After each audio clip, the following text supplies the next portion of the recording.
Good morning live class. आज maths class नहीं होगा, बताया था ना?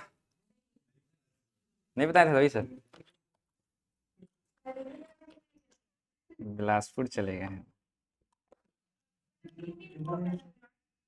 3 दिन चले गए, बताए तो होंगे मेरे ख्याल से शुरू में। 3 दिन यहाँ रहेगा, सोमवार मंगलवार बुधवार। हो जाएगा, हो जाएगा। बाकी 3 दिन अदर सब्जेक्ट्स। लाइव शायद ही चलेगा अभी कुछ महीने, इस महीने तो चलेगा पूरा। हो सकता है कुछ वीडियो दे रवि सर। हम लोग का तो हो जाएगा, उन्हीं का थोड़ा वेटेज ज़्यादा है, मैथ्स और रीजनिंग वाला, है ना? और मेरे ख्याल से उसी को तो पढ़ना है आप लोग को। जीएस तो सब पढ़े हो।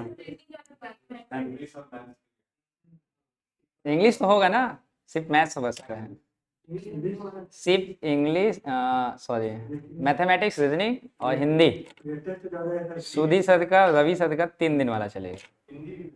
हाँ, वो भी चलेगा ना साथ में। अब मैं 3 दिन आऊँगा। नहीं, ज़्यादा नहीं हुआ है, लगभग 20 क्लास को होगा। वहाँ भी तो इंग्लिश और सीजी ही चल रहे हैं और एक पॉलिटी चल रहे हैं। 3 सब्जेक्ट वहाँ भी चल रहे हैं, है ना? वहाँ सेम। हाँ, इवनिंग में है वहाँ। बस एक मेरा बस चेंज होगा कि मैं बिलासपुर जाता हूँ, हिस्ट्री का। वो जो 3 दिन रहेंगे हिंदी का शायद साइंस एंड टेक लगेगा, उसमें लगेगा। अभी कुछ दिन है बस। ठीक।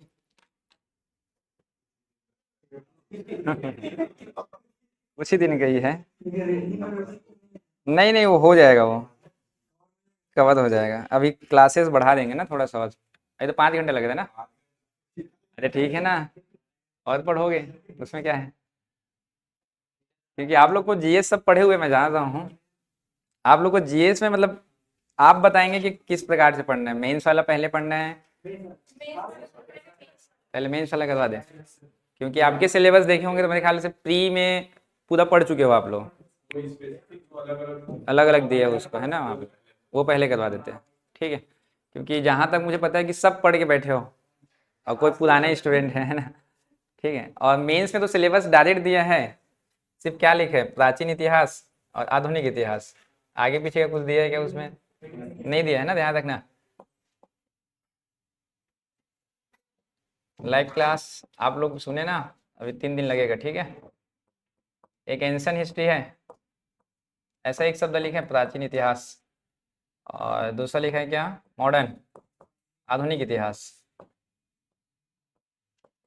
ये बस ऐसा लिखा है। और पिछले साल का क्वेश्चन देखे होंगे मेरे ख्याल से, अगर दिला रहे हैं तो प्रीवियस ईयर को देखे ही होंगे। लगभग 12 क्वेश्चन था, 12 प्रश्न थे ना पिछले बार का। और उस 12 में से अधिकतर जो प्रश्न आए थे वो कहाँ से आए थे, आधुनिक से आए थे, अधिकतर, ध्यान रखना ना। और तीसरा जो है हिस्ट्री में आफ्टर इंडिपेंडेंट, स्वतंत्रता पश्चात, तो इसको पहले पढ़ा दें। स्वतंत्रता पश्चात, ये वाला पहले है आपका, ठीक है ना, ये वाला हिस्सा। अब इसमें है क्या, तो एक है आपका रियासत का एकीकरण। रियासत का एकीकरण पहला पॉइंट है। क्योंकि हमारे यहाँ जो रियासत थी उसमें 3 लोग बस नाटक किए थे, कश्मीर, जूनागढ़ और हैदराबाद। और इसमें दिया है कौन सा, गोवा, गोवा के बारे में है। और एक दिया है क्या, भारत पाक युद्ध, भारत और पाकिस्तान के साथ युद्ध हुए थे 3 बार, उसको पढ़ना है इसमें। और इसके अलावा दिया है हिस्ट्री के पार्ट में भूदान आंदोलन, भूदान आंदोलन दिया है, विनोबा भावे वाला। पिछले बार का क्वेश्चन यहीं से आया था एक ठो, अगर आप देखे होंगे तो। कहाँ से स्टार्ट हुआ था, तो वर्धा, ऐसा सुने थे आप, है ना? और ये जो आपका एकीकरण वाला में एक आप पढ़े थे, जूनागढ़ रियासत, उसमें ना पाकिस्तान के पक्ष में कितने लोग मतदान दिए थे ये पूछा गया था। 91 लगभग मेरे ख्याल से उसमें है, ऑप्शन में, है ना? तो वो क्वेश्चन वहां से आया था, वहाँ पर भूदान आंदोलन और ये दोनों वहाँ पे, है ना? और इसके अलावा जो जियोग्राफी वाला पार्ट है, जैसे कि क्रांति, श्वेत क्रांति, हरित क्रांति, ऐसा सुने हो? तो पिछले साल देखे दुग्ध क्रांति से आया था, सहकारी वाला आया था ना, अमूल वाला, खेड़ा वाला, है ना? और इसी में एक पढ़े होंगे आप लोग साइंस एंड टेक का, तकनीक विभाग का, है ना? और इसरो वगैरह आता है। उसका क्वेश्चन आया था इसरो वगैरह का वहाँ पे वो, या भारत में इसरो का विकास क्रम साइंस एंड टेक का, ये पूरा दिया गया है। तो ये वाला पार्ट तो आपको सर पढ़ाएंगे, ठीक है। मेरा काम इतने का है फिलहाल आफ्टर इंडिपेंडेंट में ना, रियासत के एकीकरण, गोवा, भारत पाक युद्ध, और ये कौन सा होगा आपका भूदान आंदोलन। तो ये दोनों पार्ट को मैं छोड़ दूं अभी, इसको पहले पढ़ ले, इसको पहले पढ़ लेते हैं ना। इसमें से कोई है ऐसा कोई इतिहास में थोड़ा सा मतलब सुना ही ना हो ऐसा कुछ, आपको पहली बार है? जीएस जीरो है, अच्छा लेकिन अब तो जीएस इसमें ज़्यादा है, 200 नंबर है पूरा। मैं पढ़ाऊंगा पूरा, मैं यही बोल रहा हूँ नहीं पढ़ाऊंगा, क्योंकि ये जो लिखा हो ना यहाँ पे 4 पॉइंट फिक्स क्वेश्चन है, श्योर है वहाँ से आएगा ही आएगा वहाँ पे वो।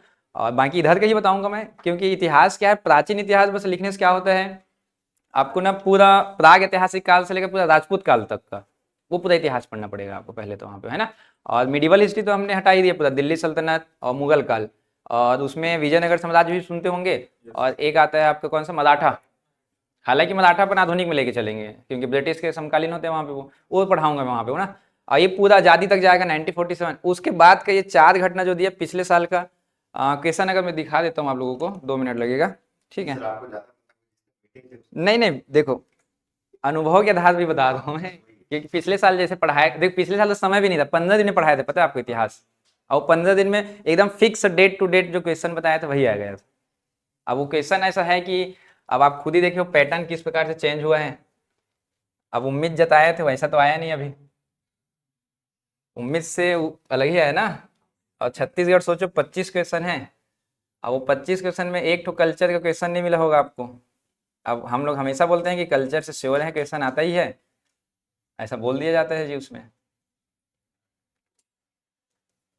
मेरे ख्याल से पढ़ना सब चाहिए ना, छोड़ना कुछ नहीं है, सिलेक्शन की बात है, क्या मतलब छोड़ने से उसको।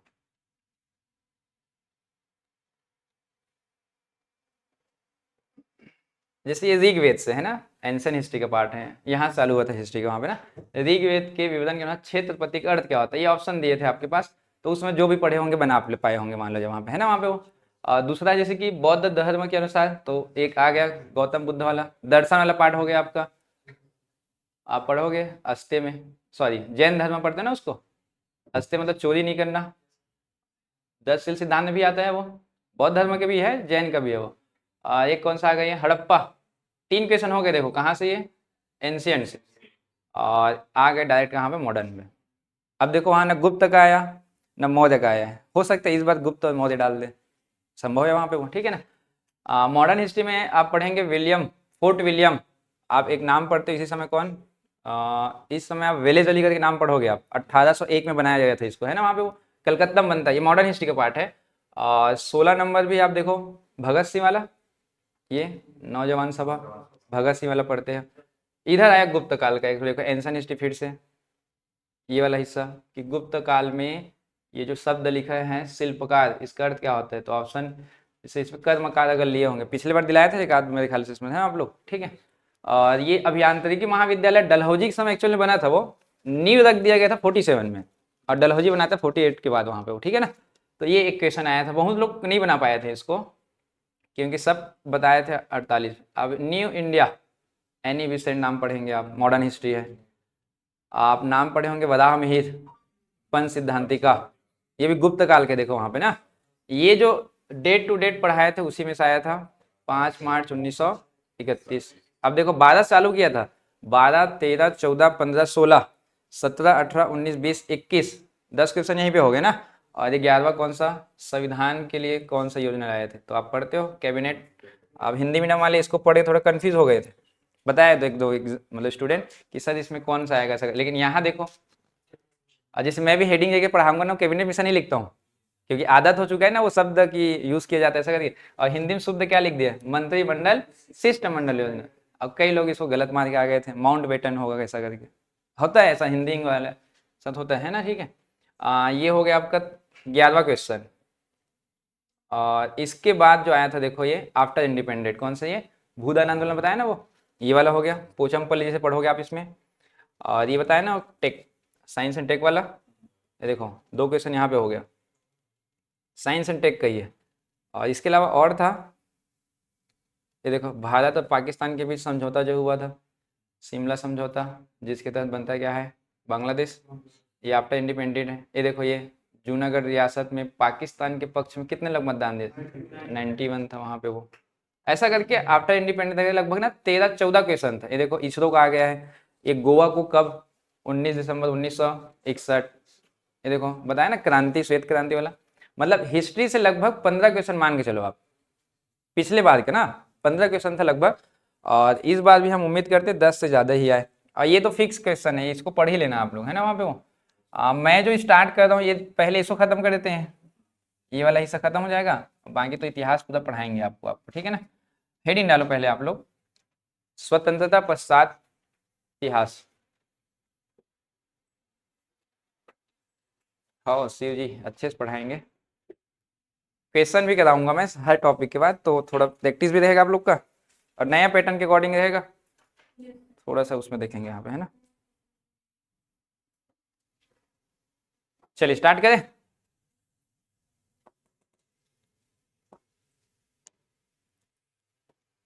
सबसे पहले हम पढ़ते हैं इंडिपेंडेंट में रियासत। तो हेडिंग होगा हमारा रियासतों का एकीकरण, रियासतों का एकीकरण। और पहले तो ये जानना है कि रियासत कौन सा हिस्सा था, क्यों एक किया गया था, है ना। तो हमारे यहाँ एक सुने होंगे रजवाड़ा, रजवाड़ा मतलब जहाँ राजा का शासन होता था। थोड़ा सा पीछे ज़्यादा ना इतिहास में, ये हमारा भारत है, और हमारे यहाँ शासन कौन करता था, अंग्रेज। और हमारे यहाँ ब्रिटिश प्रोविंस थे, प्रांत काफ़ी सारे थे ये, और उस प्रांत की संख्या हमारी टोटल कितनी थी, 11। अब वो 11 में थोड़ा सा बेसिक सुने होंगे तो मैं बता देता हूँ। ये वाला हिस्से को हम बोलते हैं बम्बई, लिखना मत इसको, है ना, बस रियासत वाले में बता रहा हूँ। और नीचे वाला कहलाता है मद्रास, बम्बई मद्रास। और हमारा छत्तीसगढ़ किस में आता था, मध्य प्रांत, ये है मध्य प्रांत। और ये बीच वाला हिस्सा कहलाता था संयुक्त, उत्तर प्रदेश उत्तराखंड वाला हिस्सा। और ये जो बीच वाला हिस्सा ये बंगाल है, और बंगाल के नीचे वाला हिस्सा उड़ीसा है, उड़ीसा। और ऊपर वाला हिस्सा कौन सा, बिहार है। और ये वाला हिस्सा कौन सा है आपका, असम, ये असम वाला है ना। और इसको बोलते हैं हम लोग उत्तर पश्चिम, उत्तर पश्चिम। ये लगा के लाता है पंजाब, ये है पंजाब। और इधर कौन सा है, सिंध। ऐसा करके जहाँ येलो कलर किया हो ना, ये पूरा क्या है, प्रांत है, जहाँ अंग्रेजों का शासन चलता था यहाँ पे, ठीक है ना। लेकिन जितना खाली हिस्सा दिखाई दे रहा होगा आपको, जो ब्लैंक दिखाई दे रहा है, जैसे कि ये वाला हिस्सा नीचे ब्लैंक है, यहाँ पे ब्लैंक है, ये पूरा ब्लैंक है, ये अलग अलग दिखाई दे ना, ग्रीन कलर वाला ना पूरा। यहाँ पे कौन होते थे, राजा, राजा का शासन होता था। जैसे छत्तीसगढ़ से एग्जाम्पल लेते हैं, छत्तीसगढ़ थोड़ा सा पढ़ेंगे तो हमारे यहाँ ऊपर वाला को सरगुजा संभाग बोलते हैं, ये बस्तर है। और ये दुर्ग, और ये कौन सा हमारा, रायपुर और बिलासपुर। और इसमें आप लोग दो जगह तो सुने हो, नीचे वाले में कांकेर सुने होंगे, ये कांकेर है। और ये वाला कौन सा, ये आपका बस्तर है। यहीं पे आप राजनांदगांव सुने होंगे, खैरागढ़ छुई खदाने वाला हिस्सा, और कवर्धा वाला हिस्सा। और बीच में एक शक्ति, यहाँ पे रायगढ़ सारंगढ़ वाला। और ये जसपुर, और ये कौन सा, सरगुजा। और कोरिया वाला हिस्सा ये उदयपुर वाला, भरतपुर चिरमिरी वाला। और जितना रेड किया हूँ ये राजा है। अब बाकी जो ब्लैंक दिखाई दे रहा है यहाँ पे कौन थे, अंग्रेज। यहाँ पे अंग्रेज थे आपका, दुर्ग में, बिलासपुर में, और कहाँ पे, रायपुर में। यहाँ के हिस्से में कौन शासन करता था, अंग्रेज। और बाकी में कौन होते थे, राजा। तो अंग्रेज जब हमको आज़ाद दे के गए, आज़ादी कब मिला, 15 अगस्त 1900। तो ब्रिटिश ने भारत को स्वतंत्र किया, तो किसको स्वतंत्र किया था, पूरे भारत को स्वतंत्र किया कि ब्रिटिश प्रांत को स्वतंत्र किया, ब्रिटिश प्रांत को किया था, ध्यान रखना। वो भी क्वेश्चन आता है ना, संपूर्ण भारत को क्या स्वतंत्र कर दिया बोलेंगे तब नहीं, बल्कि किसने उन्होंने स्वतंत्र दिया, उन्होंने ब्रिटिश प्रांत को। तो ये राजा महाराजा के लिए भी तो कुछ कर गया होगा। उन लोग को बोला गया कि तुम्हारे जो राजा वाला पद है, उस पद को क्या किया जाता है, समाप्त। और उस राजा को ना दो ऑप्शन दिया, या तो तुम पाकिस्तान में शामिल हो जाओ क्योंकि लोकतंत्र बनेगा, या तो तुम कहाँ शामिल हो जाओ, भारत में। दो ऑप्शन मिला, एक पाकिस्तान में जाने का, एक कौन सा, भारत में। अब यहाँ पे ये प्रश्न उठा कि कौन कहाँ जाएगा, क्योंकि उनके ऊपर स्वतंत्रता दे दिया गया था ना। तो लोग विचार करने लग गए कि इन लोग अगर गलती से पाकिस्तान में चले गए सब के सब तो पूरा गड़बड़ हो जाएगा। जैसे कि मान लो सिंपल सी बात है, बस्तर है ये, अब ये आदमी जाना चाहेगा पाकिस्तान में तो भौगोलिक रूप से कैसे जाएगा बताओ आप, है ही नहीं भौगोलिक रूप से वहां पे वो। तब इन सबको ना एक करने के लिए काम करते हैं जिनका नाम क्या है, सरदार वल्लभ भाई पटेल। तो मुझे ये बताना था, जो रियासत राजा का शासन था उसी को क्या किया जा रहा है, एकीकरण किया जा रहा है। वहाँ पर एकीकरण मतलब सबको एक जगह इकट्ठा किया जा रहा है। अब ये बहुत बड़ा दिक्कत ये था कि लोगों को मनाना भी तो पड़ेगा ना। अब राजा है, किसी के कंट्रोल में रहना चाहेगा क्या वो भी, तो दिक्कत आएगी कि नहीं। जैसे आप ही राजा माना जाए, आपको बोल रहा है कि आपका पद समाप्त करके अब गवर्नमेंट के अंडर काम करोगे आप, तो आपका एक स्वतंत्रता नष्ट हो जाएगा ना वहाँ पे, कि नहीं वहाँ पे वो। तब यहाँ बहुत दिक्कतें आई। तब एकीकरण करने के लिए ना सबसे मेन जो नाम आते हैं सरदार वल्लभ भाई पटेल जी का। तो सरदार वल्लभ भाई पटेल के नेतृत्व में क्या हुआ, एकीकरण। वल्लभ भाई पटेल, और इनके वजह से इनको क्या बोला जाता है, लौह पुरुष, इन्हीं को बोलते हैं ना। और इनके सहयोगी कौन थे, वीपी मेनन।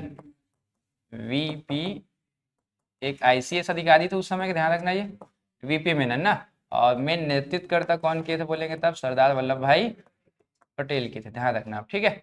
और देखते हैं कौन सा रियासत में क्या दिक्कत आया था, ये हेडिंग डालेंगे पहले आप। फिर यहाँ पे लिख रहा हूँ समस्याएं, ऐसा लिखना है ना, क्या क्या समस्याएं थी, पॉइंट टू पॉइंट बता देता हूँ आपको, ठीक है। हेडिंग डालेंगे पहले वहीं पे, लाइव क्लास आप लोग भी। नेतृत्वकर्ता लिखना सरदार पटेल जी, और सहयोगी लिखना वीपी मेनन। और उमेश जी कराएंगे ना, मैं करा दूंगा, उसके लिए निश्चिंत रहो।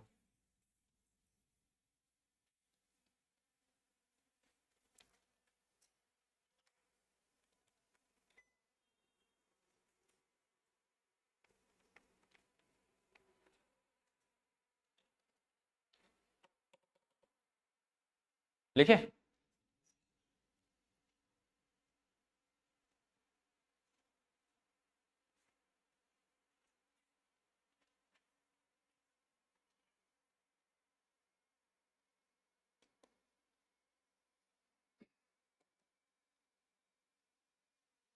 देखो अब मैप में भी थोड़ा सा समझा देता हूँ, देखेंगे यहाँ पे है ना। ये जो जितना हिस्सा लिखा है जैसे कि पंजाब, यूनाइटेड प्रोविंस,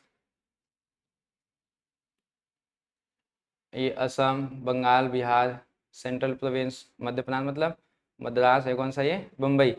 ये जितना हरे कलर का दिखाई दे रहा है कौन है, वो ब्रिटिश प्रांत है। और जितना थोड़ा मटमैला कलर दिखाई दे रहा है जैसे राजपूताना राजस्थान, जम्मू कश्मीर, हैदराबाद, ये हमारा बस्तर वाला, मैसूर वाला हिस्सा, तंजौर वाला हिस्सा, काफ़ी सारे दिखाई दे रहे हैं। यहाँ पे कौन थे, राजा थे। अब ये जो ग्रीन वाला है उसको छोड़ कर जाए अंग्रेज, तो हमारे लिए समस्याएं या चुनौती क्या क्या आया, तो पहला नंबर लिखो वहीं पे, भाषाई विविधता करके फर्स्ट में डालेंगे समस्याएं में, भाषाई विविधता। क्योंकि हमारे यहाँ लैंग्वेज एक समान है क्या पूरे भारत का, तो दिक्कत कैसे आएगा। हम्म, चल बस्तर में कौन सी भाषा बोली जाती है, मुख्य भाषा, हल्बी और गोंडी मेन ना। और मध्य में छत्तीसगढ़ी, और ऊपर वाला सरगुजिया समझ लो आप, सिंपल है वहाँ पे है ना। अब मैं ये बोलूँगा कि ये जो सरगुजिया लोग को और बस्तरिया लोग को और बीच वाले छत्तीसगढ़िया लोग को सबको एक ही घर में रखूंगा बोलूँगा तो संभव है क्या। मान लो जाए आप ही एक ही घर में रहते हो, आप छत्तीसगढ़िया हो, आपके आसपास मराठी और उड़िया वाले हैं, अब मैं एक घर में रखना चाह रहा हूँ तो तीनों को, संभव है। तो विरोधाभास होगा कि नहीं होगा। वो क्या बोलते कोड़ो बोड़ो समझ में, मैं कैसे जानूँ, वो क्या बोलते छत्तीसगढ़ी में, चीला किसको बोलते हैं, मराठी पता नहीं है मान लो जाए, तो कैसे जानेगा वहाँ पे, दिक्कत आई कि नहीं आई वहाँ पे। तो सरदार पटेल के सामने यही सबसे बड़ा दिक्कत था, भाषाई क्या है, वेरिएशन है वहाँ पे लैंग्वेज में, तो कैसे एक करके हम एक प्राण बना दे इसको, एक तो कैसे दे दे ऐसा करके, तो सब लोग विरोध में आएंगे कि नहीं आएंगे। क्योंकि आप जब इतिहास पढ़ते हो ना, भारत में ना सबसे पहले मांग उठती है प्राण का, किस आधार पे पता है, भाषा। आप सुने होंगे थोड़ा बहुत इसको, शुरू से है ना हमारे यहाँ, ध्यान रखना, क्योंकि भाषा को महत्व दिया जाता है हमारे यहाँ, इसके आधार पे अब सभी भाषा के लोग को एक साथ करके एक प्रांत बनाएंगे मान लो जाए राज, तो लोग विरोध करेंगे वहां पे वो। अब इसको समझाइश कौन देंगे, जो नेतृत्व करते थे, जैसे छत्तीसगढ़ में कौन थे, ठाकुर प्यारेलाल जी, हमारे यहाँ कौन थे, ठाकुर प्यारेलाल जी थे। ये समझाए मान लो जाए लोगों को किस प्रकार से हम एक रह करके भारत देश को आगे बढ़ा सकते हैं ऐसा करके वहां पे वो।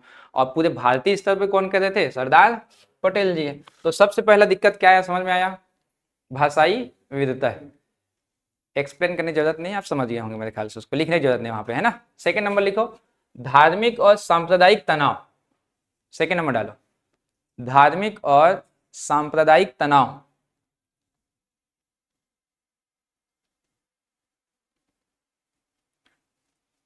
धार्मिक और सांप्रदायिक, चलिए इसको एक्सप्लेन करते हैं, समझना है ना, सुनना बस, बाकी तो पॉइंट टू पॉइंट समझ में आ ही जाएगा, अगर कारण कथन करण में आता है तब की बात है वहां पे। भारत देश में धार्मिक रूप से विविधता पाई जाती है, सबसे ज्यादा जो धर्म है कौन सा है, वो हिंदू। और ये जो क्षेत्र यहाँ पे कौन है, पंजाब, ये ना पंजाब, कुछ मुस्लिम समुदाय से हैं और कुछ कौन है, सिख। अब खास तौर पे विवाद ना पंजाब में ज्यादा हुआ मेरे ख्याल से, है ना। अब ऐसा कारण क्या है, देखो ये जो हिस्सा था ना भौगोलिक रूप से, एक नाम पढ़ेंगे रेड क्लिफ, और उन्होंने क्या किया था, हिंदू और मुस्लिम के आधार पे बांट दिया था इस एरिया को, पता है। रेड क्लिफ बोला जिस हिस्से में हिंदू की संख्या ज्यादा है और जहां मुसलमानों की संख्या है, तो उन्होंने क्या किया, जो पुलिस चौकी होता है ना, उसको पॉइंट किया ऐसा थाने को, और पुलिस चौकी को ऐसा करके क्या कर दिया, ये जनसंख्या के आधार पर डिवाइड कर दिया, इधर वाले हिंदुस्तान मतलब इंडिया, इधर वाले क्या कहलाएगा, पाकिस्तान। अब देखो यहाँ पे ये जो क्षेत्र है, यहाँ पे मान लो जाए ये वाले हिस्से में सिख परिवार इधर चले गया और उसका आधा परिवार यहाँ पे है, सिख वाला ना, ध्यान रखना है ना। तो ये जो परिवार दो भागों में बटा, तो यहाँ पे मुस्लिम समुदाय के साथ थोड़ा इनका विवाद होगा कि नहीं होगा, क्योंकि उधर चले गए वहां पे, वो भूमि उधर चले गए ना, क्योंकि वो भूमि का मालिकाना हक पहले किधर था, इस वाले हिस्से में था ना वहां पे वो, अब वो उधर चले गए हैं, तो दोनों के बीच में ताना तानी हुआ, तनाव हुआ वहां पे वो, तो किसमें, मुस्लिम और किसमें, सिख में। ये तो एक जगह बताया हूँ। अगर ये वाला हिस्सा पढ़ेंगे, ये वाला हिस्सा बंगाल था पूरा, बंगाल को तोड़ करके ये वाला हिस्सा बोला पूर्वी पाकिस्तान, इसको क्या बोला जाता है, पूर्वी पाकिस्तान। अब ऐसा संभव है कि यहाँ के कुछ पाकिस्तानी या मुस्लिम समुदाय के लोग इधर रहे होंगे, ये वाला हिस्सा, इधर बंगाली दादा तो रहते हैं, तो उनके बीच लड़ाई होगा वहां पे, तनाव आया ना कहीं वहां पे।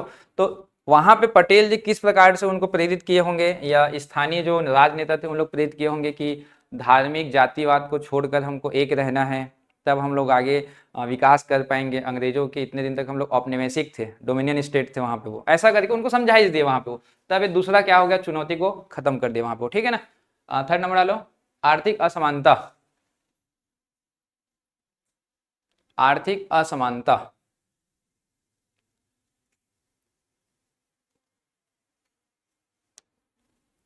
चलिए हमारे यहाँ छत्तीसगढ़ का सबसे बड़ा रियासत पता है किसी को, बस्तर।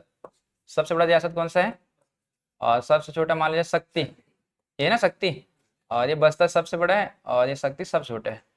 मैं दोनों में पूछूं सबसे ज्यादा संपन्न कौन है आर्थिक रूप से, इकोनॉमिकल कंडीशन, बस्तर होगा। किस आधार पे बोले, बड़ा है करके बोले कि और किस आधार पे,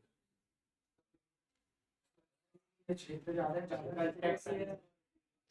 तो टैक्स ज्यादा आएगा, ठीक है, ये पहला हो गया। दूसरा चीज है, पूरा खनिज संसाधन से परिपूर्ण कौन है। अब उसमें मानता हूँ चलो खनिज संसाधन रिसोर्स नहीं उत्पादन करते थे, लेकिन साल सौगुन पूरा वनोपज कहाँ पे है, बस्तर पे, वहां पे वो लोकल के लिए कहीं वहां पे वो, तो ये संपन्न है। अब दोनों को एक करके एक प्रांत बना रहा हूँ मैं, छत्तीसगढ़ मान लो जाए, और दोनों को बोल रहा हूँ कि मासिक जो पेंशन होगा, कि पेंशन दिया गया था ना रियासत एक करने के बाद, इनको भी 2 लाख रुपए दूंगा, इनको भी 2 लाख रुपए दूंगा। अब बताओ ये वाला बोलेगा नहीं, मेरा इतना बड़ा एरिया तुम ले रहे हो और मुझे 2 ही लाख दे रहे हो, और छोटे से वाला ले रहे हो उसको भी 2 लाख रुपए दे रहे हो, आर्थिक असमानता हुई कहीं नहीं वहां पे वो। तो ये चुनौती आया था, उसको भी एक करके उन्होंने समाप्त किया चुनौती को वहां पे वो, ठीक है। नेक्स्ट लिखो, राजनीतिक अस्थिरता, राजनीतिक अस्थिरता। जब भारत को आजाद करके गए उन लोग, तो सत्ता किनके हाथ में सौंप के गए थे, कांग्रेस पार्टी, आईएनसी थे ना उस समय। संविधान सभा कौन चला रहा था, मेन आईएनसी। अगर मतलब मैं ये बताया जा रहा हूँ, पीएम की बात कर रहा हूँ, राजनीति में जब गए थे वहां पे ना, जवाहरलाल नेहरू जी थे। अब ये निश्चित तौर पे ये था कि ये हमेशा के लिए होंगे और अच्छे काम करेंगे, निश्चित था क्या वो। हो सकता है कि आईएनसी एक पार्टी है तो झुकाव जो है कुछ विशेष वर्ग की ओर होगा इनका, मान लो जाए, तो ये रियासत वाले कैसे उनके ऊपर भरोसा कर ले कि हमारा उत्थान करेगा वो, हो सकता है हमको हड़प लेगा वहाँ पे वो और हमारा कुछ नुकसान कर दे, जैसे हुआ भी। आप इंदिरा गांधी के समय पढ़े थे, ये सुने होंगे, जितनी रियासत को पेंशन मिलता था सबको क्या कर दिया, समाप्त कर दिया। देखो डर था वो, और एक समय के बाद हुआ भी देखो उनके साथ। और बेचारा इतना राज पाट से ठाट बाट से रहता था, अब देखो कैसे रह रहे हैं वो। आप खुद जाके देखो ना, बस्तर में प्रवीण चंद्र भंजदेव वाला जो फैमिली है अभी, एक समय में राजा महाराजा था वो, आज देखो कहीं ना कहीं वो नियंत्रित है सरकार के अंदर में। पूरा उनके रजवाड़ा को घेर करके गोलीबारी हुआ उस समय में, एक समय था इंदिरा गांधी के समय में, वहां पे वो देखो कितना नुकसान हो गया। उनको पता था उस समय कि मैं अगर शामिल होऊंगा तो राजनीतिक स्थिरता नहीं है, तुम क्या गारंटी दे रहे हो कि अभी जो बोल रहे हो आगे होगा। अब हुआ भी देखो ना आप, 1971 के पास क्या हुआ था, जो आईएनसी ने वादा किया था, मतलब गवर्नमेंट ने उस समय का, कि हम तुमको क्या करें, संरक्षण देंगे, हम तुमको बाह्य आक्रमण सुरक्षा देंगे। वो क्या किया, वो उसी को मार दिया बेचारे को वहां पे वो। देखो ये था कहीं ना कहीं वहां पे वो, है ना।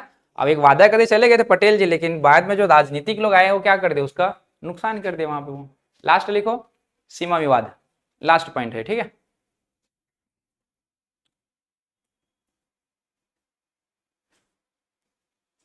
सीमा विवाद वही एरिया वाला, बंगाल है जैसे कि, और वो कौन सा ये पंजाब है जैसे कि। गदर पिक्चर देखियो, तो गदर पिक्चर में पूरा ट्रेन का ट्रेन लास्ट जाता है, देखियो किस लिए हुआ था वो, सीमा के लिए हुआ था ना, आने वाले एरिया वहाँ पे वो, वही वाला विवाद है, ठीक है। ये एक मूवी आया था, और अक्षय कुमार का था वो, गोल्ड, हॉकी वाला, उसमें देखे होंगे मेरे ख्याल से, है ना। चलिए अब रियासत को एक करें, समस्या समझ में आई ना, क्या था समस्या। अब एक कैसे करते, देखो पहले रियासत कितने थे समझना ध्यान से, है ना। एक चल में ना कुल रियासत पहले बता देना, फिर एक्सप्लेन करूँ कैसे लेना है आंसर। 565, टोटल कितना है 500, और 565 में से जो 13 रियासत थे वो पाकिस्तान के क्षेत्र में आता था। मुस्लिम लीग, या एक शब्द बोल लेता हूँ, पाकिस्तान वाले हिस्से में चले गए ये वाला हिस्सा। और मैप में देखोगे तो कौन कौन सा है, ये बलूचिस्तान दिखाई दे रहा है आपको, ये वाला, इधर लाहौर वाला हिस्सा था, सिंध वाला हिस्सा था, कुछ पर इधर वाला, वो पूरा किसमें चले गया था, वो पाकिस्तान में। तो हमारे यहाँ बचे कितना भारत में, 552, कितने बचेंगे 552। अब भारत के लिए कितने बच गए हैं 552।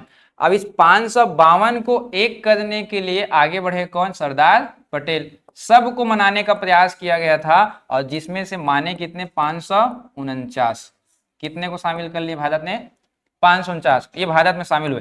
तीन लोग जो नाटक किए उनका नाम है, पहला कश्मीर, दूसरा कौन सा जूनागढ़, और तीसरा कौन सा आपका हैदराबाद। ये हैदराबाद है, ध्यान रखना। तो ये तीनों रियासत उस समय अपने आप को क्या घोषित कर दिए थे, स्वतंत्र, न भारत में ना पाकिस्तान में, हम क्या रहेंगे स्वतंत्र, ऐसा करिए, कश्मीर, जूनागढ़, ये कौन सा हैदराबाद। अब ये तीनों को हटा दूं तो आजादी के समय कितने रियासत थे पूछेंगे तो क्या बोलोगे आप, आजादी के समय कुल रियासत कितने थे मान लो जाए जो भारत में शामिल हुए, 549, आया ना समझ में। ये शामिल हुए थे क्या, नहीं हुए थे, ध्यान रखना आपको ना। इसलिए कई किताब में देखना वो 562 क्या लिखा पता है, 562 लिखा होगा, क्योंकि ये तीनों ने क्या किया था, अपने आप को स्वतंत्र घोषित कर दिया था। क्योंकि ये स्वतंत्र हुए तो बचे कितने रियासत, 562। तो कई किताब में ऐसा दिया है 13, और इधर बचे कितने 549। तो भारत में कितने आए 549, और इधर कितने लोग गए मुस्लिम लीग के साथ 13। तो भारत में कितने शामिल हुए बोलेंगे तब कितना लोग हैं आप, ये थोड़ा सा बनाओ वहीं पे, मैं कश्मीर पढ़ाता हूँ आज, है ना पहला। रितु जी मैथ्स अभी 2 दिन नहीं होगा ना।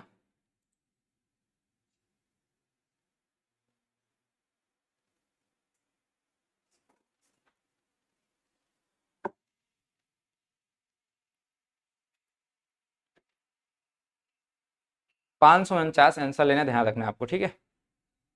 आज़ादी के समय कितने रियासत शामिल हुए थे।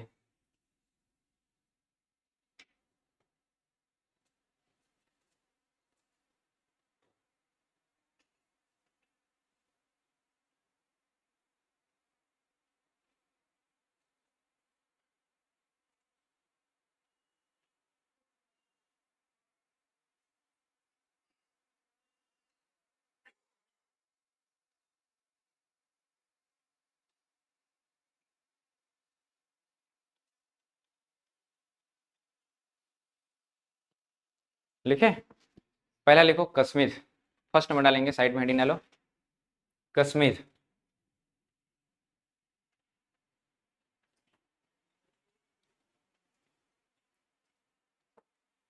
हेडिंग डालना साइड में, कश्मीर रियासत है ना, ये पहले पढ़ रहे हैं अपन। अब पिछले साल जूनागढ़ से आया था और इस बार कश्मीर बहुत चर्चित है, आ सकते हैं, थोड़ा ध्यान रखेंगे इसको है ना। हेडिंग में डाल दो, बाकी मैं समझा रहा हूँ फिर आप बनाएंगे है ना। थोड़ा बहुत जियोग्राफी जब हम लोग पढ़ेंगे ना, तो ये वाला जो हिस्सा है हमारे यहाँ जम्मू एंड कश्मीर आता है, सबसे नॉर्दर्न साइड है यहाँ पे वो। और ये जम्मू एंड कश्मीर वाला जो हिस्सा था पूरा लद्दाख अभी का, और ये कौन सा जम्मू एंड कश्मीर। और ये जम्मू एंड कश्मीर वाला उस समय का जो रियासत के जो राजा थे, राजा का नाम हरि सिंह, राजा का नाम क्या है। और ये हरि सिंह का इतिहास क्या है, हम लोग जब सिख धर्म जब पढ़ेंगे ना मॉडर्न हिस्ट्री में, तो बताएंगे आपको कि यहाँ पे एक ना गुलाब सिंह नाम का एक राजा हुआ था, गुलाब सिंह। और ये कौन से वंश के हैं, डोंगरा, डोंगरा राजवंश, ध्यान रखना है ना ये, डोंगरा राजवंश। और इसी डोंगरा राजवंश का वंशज में कौन आया है, एक राजा हरि सिंह। तो इस समय कश्मीर के राजा कौन है, हरि सिंह। अब हरि सिंह बोला कि मैं न पाकिस्तान में शामिल होऊंगा और न ही मैं भारत को, स्वयं को स्वतंत्र राज्य क्या किया, घोषित, स्वतंत्र राज्य क्या किया ये, घोषित। ये बोलता है कि मैं ईस्ट का स्विट्जरलैंड बनूंगा। उस समय क्या है, इधर यूरोप वाला हिस्सा में क्या होता था, बहुत सारे जो रियासत थे वो राजा वाला, वो भी क्या होता था, अपने आप को इंडिपेंडेंट कर रहा था। ये बोलता है उधर स्विट्जरलैंड है, जैसे मैं भी यहाँ पे क्या बनूंगा, स्विट्जरलैंड बनूंगा। उधर था एक स्वतंत्र था अपने आप में, ठीक है। तो स्वयं को क्या घोषित कर दिया, ये स्वतंत्र घोषित किया। अब स्वतंत्र घोषित जब करेगा तो ये जो बाउंड्री है, इधर वाले हिस्से को मैंने पढ़ाया अभी, रेड क्लिफ नाम लिए थे, याद है। ये बाउंड्री कौन से देश के साथ है, ये पाकिस्तान। ये वाला हिस्सा कौन सा देश है, ये पाकिस्तान है, ध्यान रखना है ना, ये पाकिस्तान है। ये जो राजा है हिंदू है और यहाँ की अधिकतर प्रजा कौन है, मुस्लिम है। अब मुस्लिम जो है इनके साथ रहना पसंद करेंगे क्या, अब वो राजा हिंदू है तो पाकिस्तान जाना पसंद करेंगे क्या, नहीं करेंगे दोनों वहां पे वो। तो विरोधाभास हुआ वहां पे वो। तो क्या हुआ, इस क्षेत्र में ना, पहाड़ी क्षेत्र में ना, लोकल ट्राइब्स या कबीला बोलते हैं उनको है ना, यहाँ पे पश्तून बोलते हैं, उसी को ध्यान रखना। पश्तून जाति के लोग रहते हैं, कबीलाई है ये लोग, ध्यान रखना। कबीला समझते हो ना, जो ग्रुप बना करके पहाड़ों में रहते हैं, कबीलाई बोलते हैं उनको है ना। और जाति का नाम क्या है, पश्तून। पाकिस्तान जब विभाजन हुआ ना, तो यहाँ पे एक नाम पढ़ते हो, मोहम्मद अली जिन्ना। ऐसा नाम सुने हो ना, नहीं सुने हो तो बताना भाई है ना, जिनका पहली बार है। ऐसा नहीं है कि उनके लिए आपको नुकसान नहीं होना चाहिए, ठीक है। क्या नाम था, मोहम्मद अली। अभी वहाँ के क्या बने थे, गवर्नर, मेन गवर्नर बने थे ना, पीएम लियाकत अली थे वहाँ पे वो। अब ये जिन्ना क्या किया, इस पश्तून जाति के लोगों को भड़काया कि हमारे समुदाय के लोग हैं तो ये वाला क्षेत्र किसमें शामिल होना चाहिए, पाकिस्तान में। और पश्तून जाति को क्या किया, हथियार मुहैया करवाया इनके पास, इनको हथियार दिया। अब क्या पाकिस्तान के पास हथियार रहा होगा क्या, नहीं था ना। कौन दिया पता है इसको, अमेरिका। अमेरिका दिया था हथियार, क्योंकि शुरू से अमेरिका उनके सपोर्ट में, ध्यान रखना। आधुनिक हथियार दिए, विपन्स दिए वहां पे वो। अब ये हथियार दिए तो पश्तून जाति के लोग कौन से क्षेत्र में धावा बोल दिए, आक्रमण, कश्मीर में, इधर आक्रमण कर दिए इन लोग इस वाले क्षेत्र में। ये जब आक्रमण हुआ तो भारतीय हिस्से का जो ऊपर वाला है हरि सिंह, हालांकि तो स्वतंत्र मान लिया है ना, तो आक्रमण हुआ तो क्या हुआ, देखो मैं पूरा लिखाऊंगा ना थ्योरी इसका, बस समझना है। यहाँ पे आक्रमण हुआ ना, तो सबसे पहले क्या हुआ, हिंदू मुस्लिम में क्या हुआ, वहां पे लड़ाई, हिंदू मुस्लिम में लड़ाई। नाम पूछ के जैसे अभी हत्याएं हो रही थी ना, उसमें बहुत ज्यादा होता था, पूछ पूछ के ना, ध्यान रखना। हिंदू मुस्लिम में क्या होगा, लड़ाई हो गया, झड़प। और दूसरा, आग लगा दिए घरों को, आगजनी। और तीसरा क्या हुआ, महिलाओं के साथ दुष्कर्म हुआ, बहुत दुर्व्यवहार हुआ वहां पे है ना, महिलाओं के साथ दुष्कर्म हुआ। अब ये सब घटनाएं कौन देख रहा है, हरि सिंह। हरि सिंह परेशान हो जाएगा। अब आप बताइए, हरि सिंह के पास कोई तोप बंदूक होगा क्या, वो तो राजा है ना, ज्यादा ज्यादा द्वारपाल रखा होगा, तीर भाला ही रखा, और क्या होगा ज्यादा वहां पे, वो तो राजा है ना वहां पे, वो कोई एकदम मॉडर्न वेपन तो है नहीं वहां पे वो। तब इनके मन में जब खौफ आता है, डर, ये 22 अक्टूबर की बात है जब आक्रमण हुआ तब है ना। और ये यहाँ पे फोन करेगा कहाँ, दिल्ली पे। अब बताओ दिल्ली पे कौन थे इस समय गवर्नर, दिल्ली पे कौन थे, माउंट बेटन। दिल्ली पे गवर्नर कौन है, और हमारे यहाँ पीएम कौन थे उस समय, जवाहरलाल, एक नाम पढ़ेंगे ना आप लोग, माउंट बेटन करके, आज़ादी के समय, आज़ादी के बाद भी। और ये कौन थे, जवाहरलाल नेहरू जी। अब ये कहाँ पे अपना कनेक्ट किए कॉल, दिल्ली पे। और दिल्ली फोन लगा के बोल रहे हैं माउंट बेटन को कि हमारे यहाँ आक्रमण हो गया पाकिस्तान का, हमारी सहायता कीजिए। तो वो भी बोला तुम खुद बोले थे हमारे साथ शामिल हो जाओ, तुम ही तो नाटक किए थे, तब तुम्हारा क्षेत्र है तुम संभालो, ऐसा करके वहां पे बोल दिए।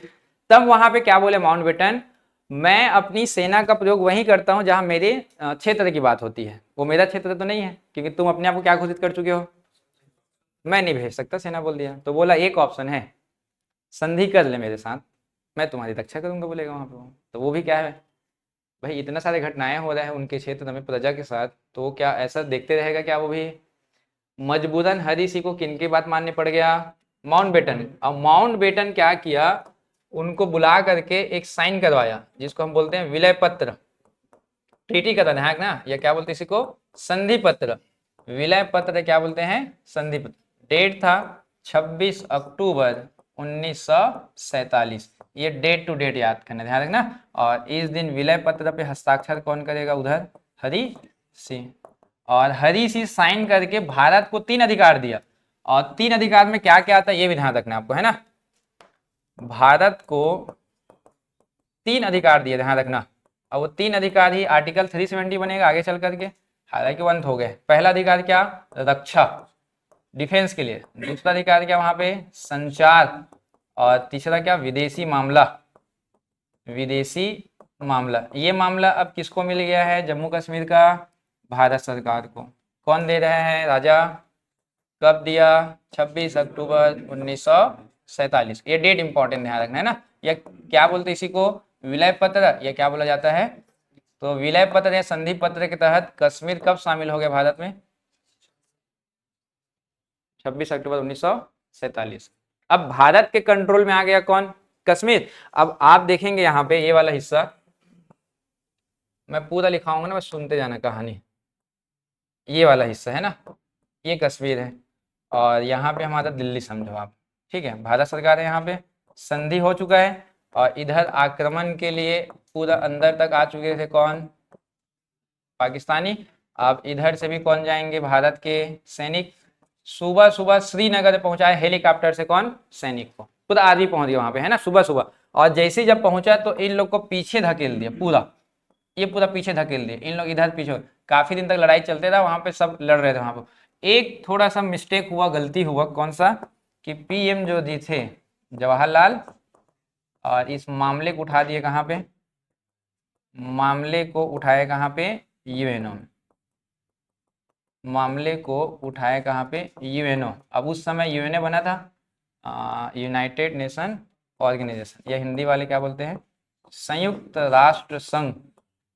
संयुक्त राष्ट्र संघ उसी समय बना था, मतलब नया नया 1945 के आसपास, वर्ल्ड वार को रोकने के लिए वहां पे वो। तब संयुक्त राष्ट्र संघ में मामला उठाया, और राष्ट्र संघ में क्या किया, 1949 आते आते ये बोला कि जितना जल्दी हो सके युद्ध को क्या करो तुम, विराम करो ना, युद्ध विराम, इसको क्या बोलते हैं, सीज फायर।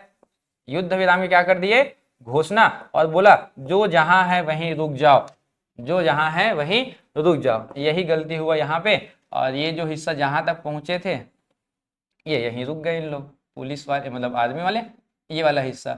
अब यहाँ तक पहुंच चुके थे भारतीय सेना, और इधर कब्जा करके कौन रख लिया था अपने में, पाकिस्तानी, ये वाला हिस्सा। तभी से ये वाला हिस्सा को क्या बोला जाता है, POK। तो ये POK आज भी वादित है कि नहीं है, ये पाक ऑक्युपाइड, या हिंदी बोलते हैं पाक अधिकृत कश्मीर बोला जाता है। तो ये देखो, अब ये विवाद आप कहाँ पढ़ोगे, ज्योग्राफी में पढ़ोगे, मैंने हिस्ट्री में पढ़ा दिया है। पूरा कॉन्सेप्ट क्या है इसमें, पहला ये है कि ये विवाद क्यों उत्पन्न हुआ। तो मैंने बताया रियासत के एकीकरण में 3 लोग अपने आप को क्या किए थे, स्वतंत्र। कश्मीर, जूनागढ़, कौन सा, हैदराबाद। और इसमें सबसे पहले कौन सा पढ़े हम लोग, कश्मीर। तो कश्मीर के राजा इस समय कौन है, स्वयं को क्या घोषित किया, ये स्वतंत्र घोषित किया। लेकिन प्रजा कौन है यहाँ, क्या मुस्लिम। प्रजा जो है कहाँ जाना चाह रही थी, लेकिन राजा जाएंगे क्या, मोहम्मद अली जिन्ना वहां के लोकल जो ट्राइब्स है पश्तून जाति, उनको क्या मुहैया करवाया, और आक्रमण कहाँ करवा दिया, कश्मीर में। और कश्मीर वाले में जब आक्रमण हुआ तो क्या हुआ, हिंदू मुस्लिम में लड़ाई, आगजनी पर आग लगा दिए, और महिलाओं के साथ क्या किए। और ये जो हरी सी कहाँ फोन लगाएंगे फिर, और दिल्ली में जब फोन लगाए तो दोनों के बीच क्या हुआ फिर, संधि। और वो संधि कब हुआ, 26 अक्टूबर 1900, जिसके तहत 3 अधिकार दिए ना, ध्यान रखना, रक्षा, संचार और विदेश मामला। और यही आपको पता है आगे चल करके, मतलब उस समय की बात है, आर्टिकल 370 बनेगा फिर 370, हालांकि हमने खत्म कर दिया उसको, है ना वहाँ पे। तो यही 3 मामला होता है मेन, वहाँ पे ध्यान रखना आप, ठीक है। चलो लिखो एक थोड़ा, इस मैप को बनाओ, मैं लिखाऊंगा अभी इसको, है ना, जैसे बनाया वैसे बनाओ। लाइव क्लास समझ में आए आप लोगों को? रितु, शिव, मेष, शिव कुमारी,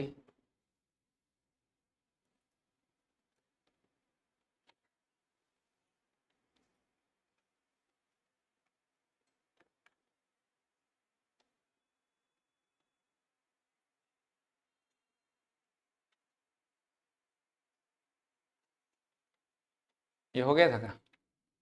उस टाइम नहीं पढ़े थे ना? पढ़ लिए थे उस टाइम? नहीं की? उस समय तो 15 दिन में नहीं हो पाया था ना। लिख लो, काम आएगा।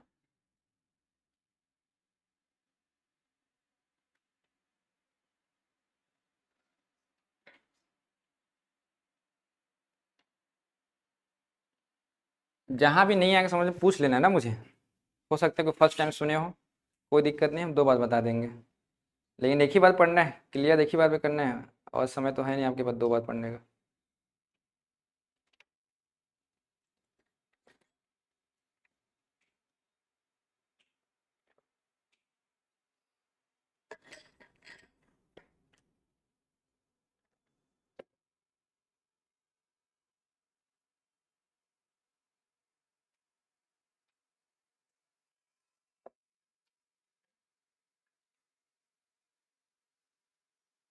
डोंगरा राजवंश ना, ध्यान रखना। गुलाब सिंह ना 1857 के समय थे, संतावनी क्रांति, अंग्रेजों को सबसे ज़्यादा पैसा दिया था वही।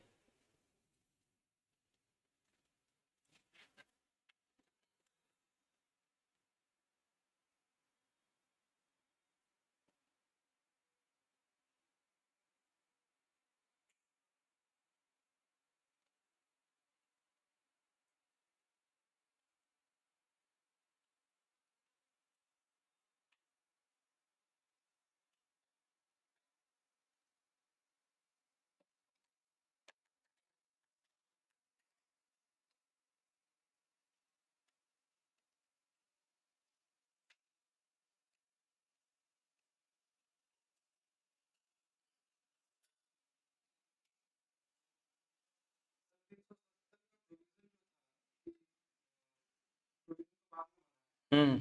और उसका उल्लेख इसी मिलन पत्र में था या फिर हाँ, आईओ बोलते हैं जिसको, इंस्ट्रूमेंट ऑफ एसेंस, वहीं से प्रावधान निकाला गया है कि हमको ये चाहिए ऐसा करके, वहाँ पे संधि यहीं से हुआ था ना, तो उसी बात को तो संविधान में डाल दिया फिर, कुछ कुछ चीज़ों को लेकर के ना।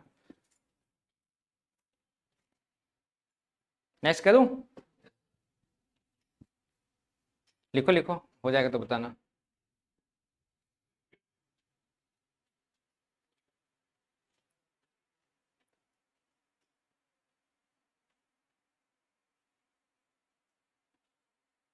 जैसे जैसे राज्य ने अपना अपना मांग रखा, जैसे नॉर्थ ईस्ट वालों के लिए अलग प्रोविज़न रखे, प्रावधान मतलब वहाँ पे अलग से, है ना, ताकि उन लोग के लिए जनजाति क्षेत्र में कोई दिक्कत मत हो, ऐसा करके।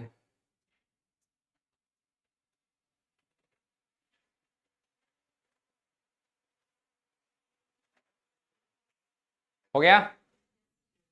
ये वाला लिखाऊंगा ना अभी, तो ये पूरा थ्योरी लिखा दूंगा मैं, ठीक है, उसको नहीं लिखो तो भी चल जाएगा। चलिए इसको लिखो, मेन तो डेट है आप लोग का 26 अक्टूबर 1947।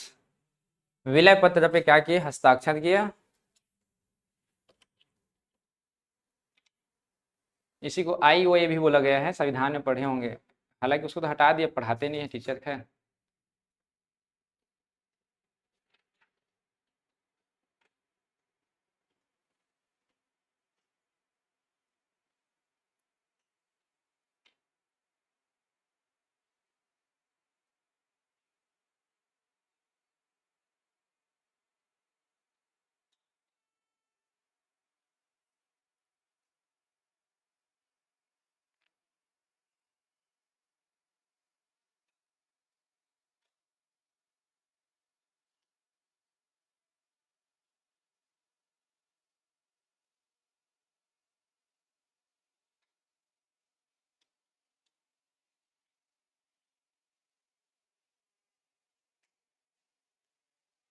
हुआ लाइव क्लास आप लोगों का?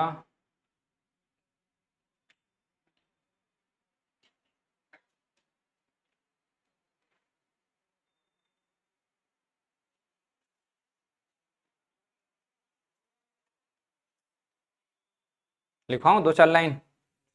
देखो पहला पॉइंट, सबसे पहला नंबर डालना, कश्मीर में बाह्य आक्रमण, लिखो वहीं पे, कश्मीर में बाह्य आक्रमण, लिखो 22 अक्टूबर 1947 को, 22 अक्टूबर, अंडरलाइन करना 22 अक्टूबर को ना, 22 अक्टूबर 1947 को पाकिस्तान के समर्थन से, पाकिस्तान के समर्थन से पश्तून जाति ने, पाकिस्तान के समर्थन से, पश्तून जाति को भी अंडरलाइन कर लेना,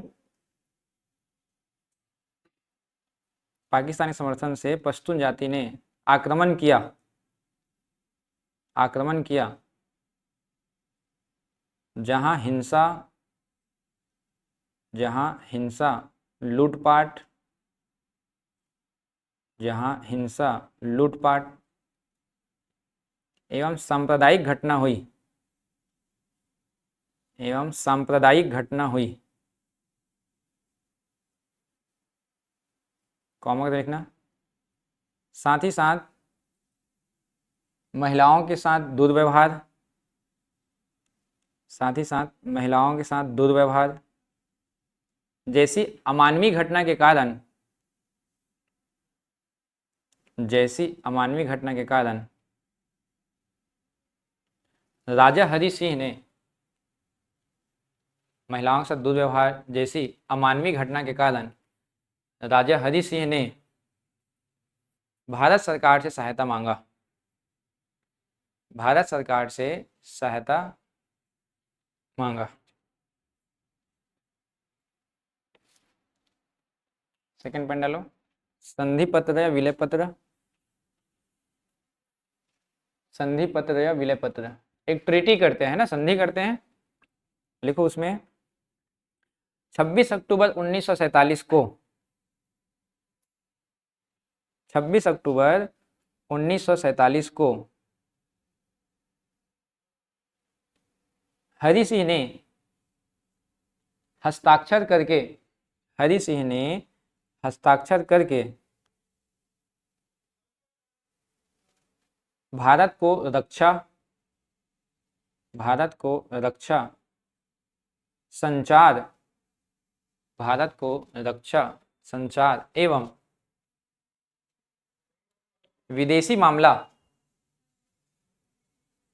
विदेशी मामला का अधिकार दिया, का अधिकार दिया। नेक्स्ट पॉइंट लिखो, सैन्य कार्यवाही, थर्ड नंबर डालना ना, सैन्य कार्यवाही लिखेंगे वहीं पे, भारत सरकार की तरफ से या भारत सरकार की ओर से, भारत सरकार की ओर से सेना को हवाई मार्ग से श्रीनगर लाया गया, सेना को हवाई मार्ग से श्रीनगर लाया गया और कार्यवाही करते हुए, और कार्यवाही करते हुए कबीलाई को या पश्तून जाति को पीछे खदेड़ा या पीछे भेजा, सैन्य कार्यवाही करते हुए कबीलाई या पश्तून जाति को पीछे खदेड़ा या भेज दिया।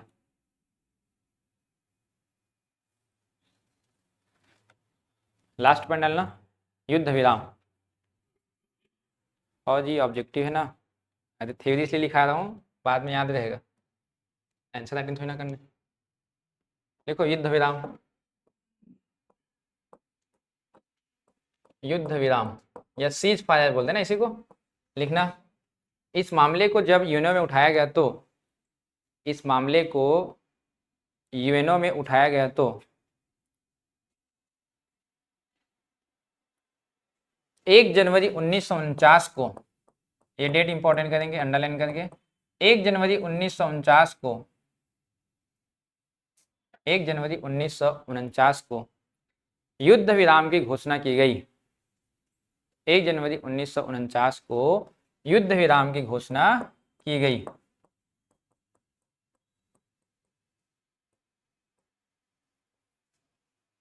तो कब युद्ध विराम हुआ बोलेंगे तब 1 जनवरी 1900, और चालू कब हुआ था याद है? 22 अक्टूबर 1947 को। काफ़ी लंबा समय तक थोड़ा थोड़ा चलते रहता था, ध्यान रखना है ना। और उसके बाद वो लाइन जो बना, उस लाइन को क्या बोले? Cease fire line. यही क्या कहलाता है? Cease fire line. ये 1949 में बना ना, ध्यान रखना। लेकिन 1971 के समय लाइन क्या कहलाया था? LOC, लाइन ऑफ कंट्रोल बोलते हैं। लाइन ऑफ कंट्रोल कहलाते ही, ध्यान रखना है ना। या क्या बोलते हैं इसको? नियंत्रण रेखा, ऐसा लिख लो वहीं पे ना, नियंत्रण रेखा। और इधर वाला क्या कहलाया? POK, ये लिख लो वहीं पे। वही सीज फायर लाइन कहलाया, जहाँ जहाँ रुके थे वो। और सीज फायर लाइन को ही क्या बोला गया 71 में? LOC, line of control. Indira Gandhi का सरकार चलेगा ना उस समय।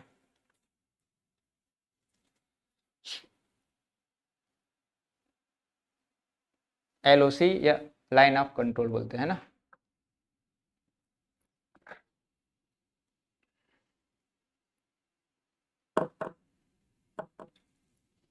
हुआ यहाँ तक?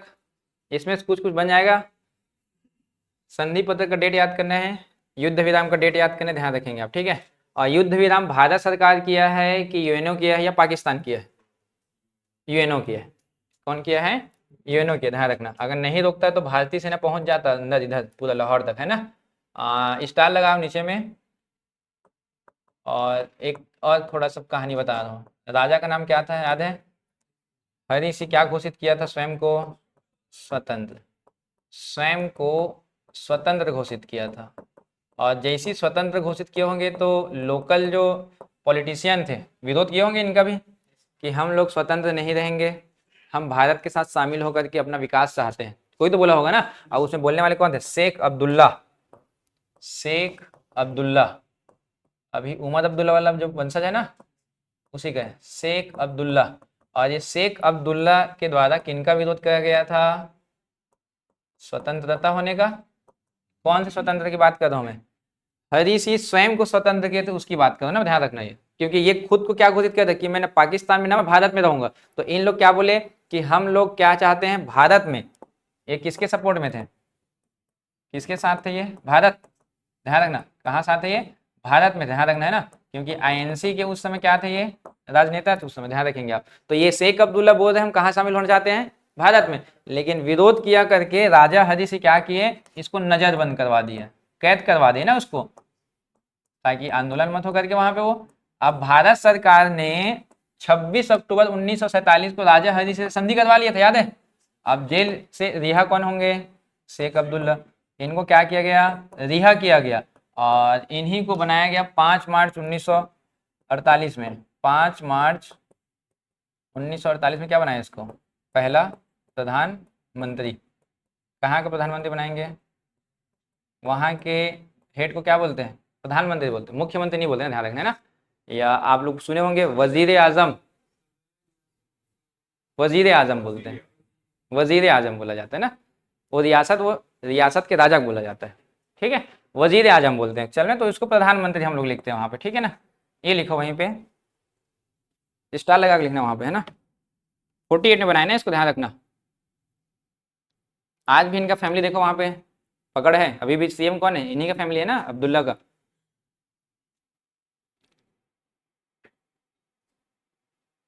सर मामला यूएनओ का है तो भारत मेन तो उधर अमेरिका का चाल था वो, क्योंकि यूएनओ को पूरा कौन कंट्रोल कर रहा था? अमेरिका। वहाँ पे वो, उसको पता था पाकिस्तान हार जाता, उन लोग भारत के लोग पूरा लाहौर तक चले जाते, इसलिए रुकवाना पड़ गया, उसको पता है वहाँ पे वो। चलिए आया जी लाइव क्लास, संदीप। चलो इधर आप लोग हेड डालेंगे लाइव वाले। हम लोग नेक्स्ट पढ़ रहे हैं जूनागढ़ रियासत, जहाँ के नवाब कौन है? महावत खां तृतीय नंबर का। और दीवान का काम कौन करते थे? वजीर भुट्टो। मैंने कहा कि नवाब थोड़ा लग्जरी लाइफ वाले हैं, इस भारत में उपस्थित ये नहीं थे। और ये जो हिस्सा है मेन, ये है आपका जूनागढ़, ध्यान रखने वाला हिस्सा है ना। और इधर से ये वाला हिस्सा जो है ये कौन सा देश का नाम बताए थे? पाकिस्तान। और ये हमारे एक समुद्र सुने होंगे, अरब सागर, ये अरब सागर वाला हिस्सा है। थोड़ा सा कहानी उसी में है ना। जब वो वापस आए ना तो वजीर भुट्टो बताए उनको कि नवाब जी, भारत में ऐसी घटनाएं घटी है, हम लोग के पास दो ऑप्शन है, या तो पाकिस्तान में जाने का या तो कहाँ, भारत में जाने का। और सरकार क्या बोला था उस समय का, वो बोल दिया था कि जिनका भौगोलिक स्थिति पास है वहीं जाएगा, ऐसा कोई भी कहीं नहीं जा सकता है, ऐसा बोला था, ध्यान रखना है ना। अब भौगोलिक स्थिति कहने का मतलब ये है, जैसे कि मान लो यहाँ पे कोई रियासत है, तो इसका मन करे कहाँ जाने का, पाकिस्तान, तो जा सकता है, कोई दिक्कत नहीं। लेकिन यहाँ पे कोई रियासत है, उसको पाकिस्तान जाने की जरूरत, वो भारत में रहेगा, ऐसा बोला गया था ना भौगोलिक आधार पे। तब ये क्या बोला, ये नवाब, इसमें पूछने वाली क्या बात है, हम लोग कहाँ जाएंगे, पाकिस्तान। तो बताएं कि हमारे यहाँ बोला गया है सरकार के द्वारा कि भौगोलिक स्थिति के आधार पर शामिल होना, ऐसा करके। तो शामिल तो है जी, बोले वो भी कैसे शामिल है बोले पता है, अरब सागर से तो जुड़े हैं हम लोग, पानी से जुड़े हैं हम लोग, आवागमन कहाँ से करेंगे, समुद्र से करेंगे, ऐसा करेंगे। उनका उनका तर्क है ना कि हम लोग पानी से जुड़े हुए हैं, वो तो भौगोलिक है कहीं वहां पे। लेकिन क्या बोले, रियासत के जो एकीकरण करने वाले थे कौन, सरदार जी। कैसा आदमी है यार, बेवकूफ जैसे बात करता है। ये भारत में शामिल है पूरा, और ये बात कर रहे कहाँ शामिल होने का, पाकिस्तान में। देखो ये कौन सा राज्य है पूरा, ये गुजरात। अब आप खुद ही सोचिए, इनका तर्क था कि मैं किससे जाऊंगा, समुद्र से।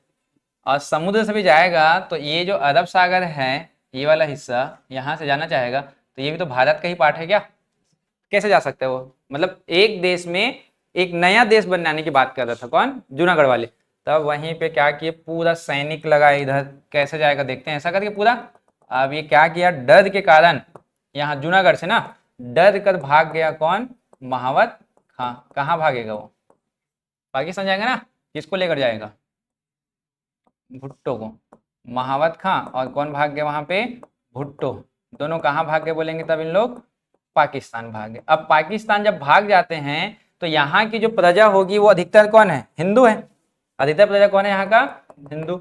अब ये अगर ये होता तो इसके साथ कुछ भी कर सकते थे, ये तो साइन करवाते, ये तो कुछ और करवा सकते थे। अब वहीं का नवाब भाग गए तो कैसे किया जाए अब, तो कौन बचे वहां पे, जनता। तो क्यों ना जनता से पूछा जाए कि उन लोग कहाँ रहना चाहते हैं। तब उन्होंने क्या करवाया, एक जगह इकट्ठा करवाया लोगों को, जिसको नाम क्या दिए, जनमत संग्रह। जनमत मतलब क्या होता है, जनता का मत, और संग्रह मतलब एक जगह क्या करा उसको इकट्ठा करवाए।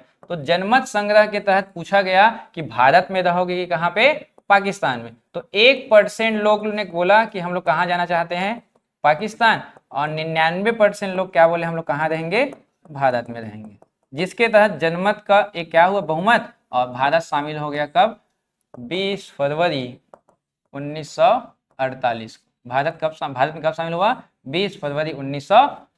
इससे पहले प्रयास हुआ था, ऐसा नहीं है कि पहले प्रयास नहीं हुआ था। पहला जो प्रयास हुआ था 7 नवंबर 1947 को, ये नवंबर में प्रयास हुआ था कि हम लोग क्या करते हैं, जनमत करके लोगों को अपने साइड ले लेंगे, ऐसा करिए। लेकिन वो सफल नहीं रहा। सफल कौन सी तिथि का रहा, 20 फरवरी 1948, ये डेट याद करेंगे। तो हमने जूनागढ़ को कैसे मिला लिया, मैं डाटा बता दूं ना कितने कितने लोग थे यहाँ, 91 थे लगभग, 2 लाख लोग आए थे वहां पर, ध्यान रखना। उसमें मैं बता देता हूँ कितने लोग थे, लिखो पहले इसको, बता दो लाइव क्लास, 2 मिनट ना। आओ संदीप,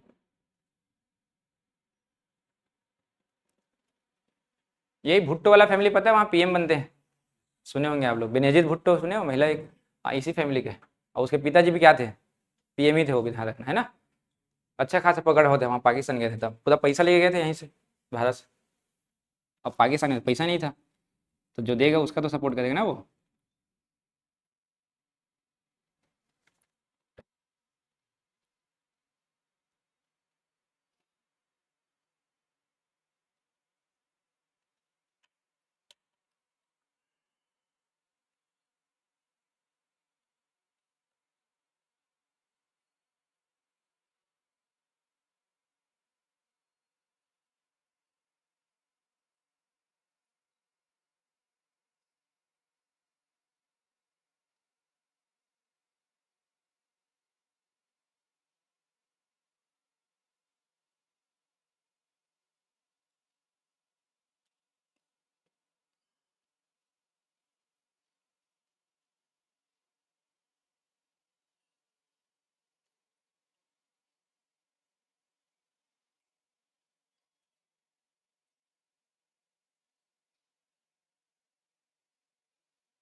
डेट थोड़ी इंपॉर्टेंट करेंगे इसमें। पिछले बार तो खैर डाटा पूछा था वो वाला 91 जो आया था।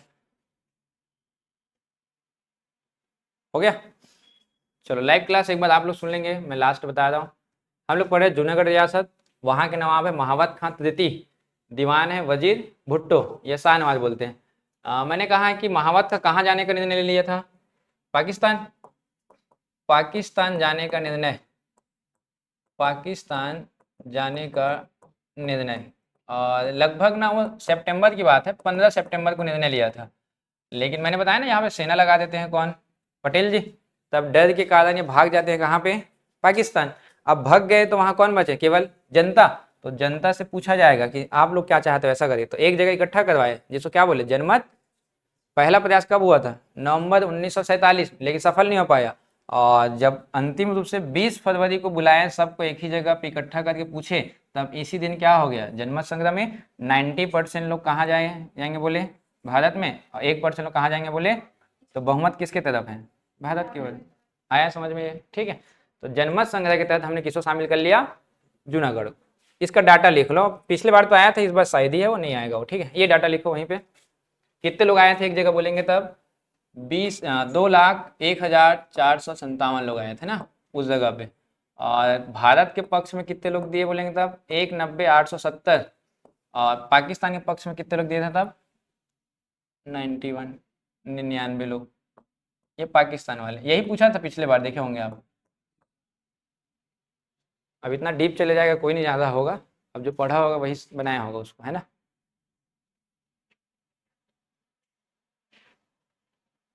अब बाकी लोग इधर उधर हो गए हैं ना। फिर ये 2 रियासत हुआ।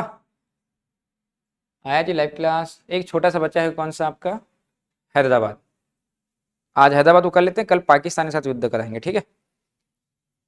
लिखो हैदराबाद रियासत, हैदराबाद रियासत लिखना। सबसे बड़ी और सबसे समृद्ध रियासत, सबसे बड़ी और सबसे समृद्ध रियासत। हैदराबाद कौन से राज्य में है? अभी अभी तेलंगाना ना, राजधानी ना। तो हैदराबाद रियासत एक्चुअल में क्या था? ये हैदराबाद अपने आप में स्वतंत्र रियासत, ध्यान रखना है ना। और आप लोग ये हैदराबाद वाले हिस्से को यहाँ पढ़ते हो मेन, ये है ना तेलंगाना वाला, ये है देखो बीचों बीच है वहाँ पे वो। अब बताओ भौगोलिक रूप से दिखाई दे रहा है क्या पाकिस्तान के आसपास? और ये बोलता है कि मैं अलग रहूंगा, तो दिक्कत है ना वहाँ पे वो।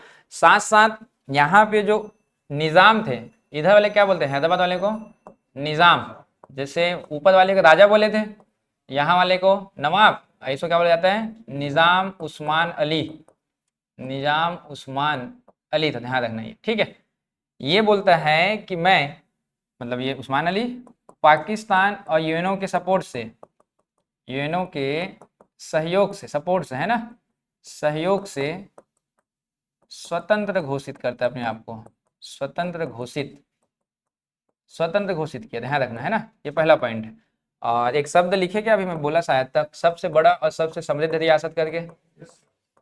सबसे बड़ा है और सबसे क्या है ये? समृद्ध। समृद्ध क्यों बोल रहे होंगे आप? गोलकुंडा सुने हो? गोलकुंडा, गोलकुंडा की खान, हीरा मिलता है पूरा। केजीएफ सुने हो? कोलार गोल्ड फील्ड, सोना मिलता है पूरा, पूरा ये वाला एरिया है ना हैदराबाद। और ये हैदराबाद का रियासत का जो उस्मान अली है ना ऑफर दिया था किसको? छत्तीसगढ़ के रियासत कौन सा इस समय? बस्तर, यही ना बस्तर। अब ये ऑफर दिया पता है इसको कि हम दोनों मिल करके एक नया क्या बनाते, राज्य बनाते हैं। क्योंकि छत्तीसगढ़ का सबसे बड़ा रियासत कौन सा?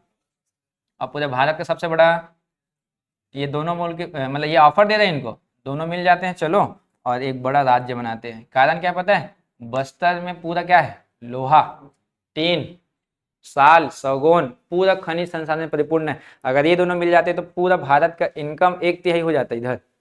ये ऑफर दिया था, लेकिन इसकी खबर पता चली किसको? पता है? ठाकुर प्यारेलाल, वो बता दिया किसको? सरदार वल्लभ भाई पटेल को। देख तो कैसे बोला थे क्या करने गए इसके पास। इसको मिला ले कब? 1 जनवरी 1948 को रविचंद्र भाई ने साइन करा लिया वहाँ पे, वो शामिल हो गए उधर वहाँ पे। लेकिन नाटक कौन किया फिर इधर से? उस्मान अली। ये बोला है कि पाकिस्तान और यूएनओ के समर्थन से खुद तो क्या घोषित करें ये? स्वतंत्र। तब यहाँ पे क्या हो जाएगा, थोड़ा सा लड़ाई। और दूसरा चीज़ है, हिंदू मुस्लिम विवाद करवाएगा, क्योंकि आपको पता होना चाहिए हैदराबाद में कौन सा धर्म सबसे ज़्यादा है। हाँ, सांप्रदायिक तनाव होगा। और एक नाम आता है इस समय, कासिम रिजवी, इसी का सपोर्टिव है वो, कासिम रिजवी। और कासिम रिजवी क्या बोल रहे हैं, उस समय ना एक शब्द होता था रजाकार, जैसे वहाँ दीवान बोले ना, वहाँ एक शब्द होता कौन सा, रजाकार, जो गांव में जा जाकर क्या करता था, रेवेन्यू कलेक्ट करने वाला होता था और साथ साथ पूरा प्रशासन को संभालता भी था वहाँ पे वो। इन लोग बोले कि हम लोग रजाकार लोग, हम चाहते हैं कि हैदराबाद कैसा हो, अपने आप में स्वतंत्र, हम लोग जो भी होगा आपके साथ रहेंगे, आप बस आगे बढ़ो ऐसा करके। अब वो भी बोल दिया ठीक है, अकेले रहते हैं ऐसा करके। मनाए थोड़ा सा, सरदार पटेल जी बहुत कोशिश की उसको मनाने के लिए, लेकिन वो बोलता है कि नहीं मैं स्वतंत्र रहूंगा। तो सरदार पटेल भी बोले ठीक है, फिर स्वतंत्र रहना चाहते हो ना, देखते हैं कैसे रहते हैं। तो इनके ऊपर क्या करवा दिया, सैन्य कार्यवाही। अब ये सैन्य कार्यवाही जो हुआ, इसका एक नाम दिए ऑपरेशन पोलो, ऑपरेशन पोलो। अब पोलो ही नाम क्यों दिए होंगे, ऑपरेशन पोलो, सबसे ज्यादा पोलो का ग्राउंड कहाँ पे था, हैदराबाद में। पोलो समझते हो ना, और जो घोड़े में बैठ करके स्टिक से मारते हुए जाते हैं, जो पुराने जमाने में खेलते थे वहां पे, वही वाला क्या खेल होता था वहां सबसे ज्यादा। तब उन्होंने चलाया कि ऑपरेशन पोलो करके, यहाँ पे ध्यान रखना। और ये ऑपरेशन पोलो लगभग 13 सितंबर से कब तक चलता है, 17 सितंबर तक। अब देखो 13 सितंबर 17 सितंबर कितना दिन होगा, 13 14 15 16 और 17, 5 दिन की सैन्य कार्यवाही, ध्यान रखना। 5 दिन की सैन्य कार्यवाही के बाद, सैन्य कार्यवाही के बाद उस्मान अली ने क्या कर दिया, समर्पण। वो लड़ ही नहीं पाएगा ना, उनकी सेना पूरा ढप हो गई। उस्मान अली ने क्या किया, समर्पण किया, समर्पण किया, ये ऐसा लिखेंगे वहां पे, ठीक है। तो हमने हैदराबाद को किससे मिला लिया, सैन्य कार्यवाही से। कौन सा, ऑपरेशन पोलो। ये आ सकते इस बार एग्जाम में, अब उधर आ चुका था वो, तो ये आएगा ऑपरेशन पोलो जो है कब से कब चला था, 13 सितंबर से 17 सितंबर, 5 दिन चला था, ध्यान रखना। और वो आत्मसमर्पण कर देता है, ठीक है। लिखो इसको वहां से, लिखेंगे लाइव क्लास। हाँ, वही पोलो ग्राउंड ना,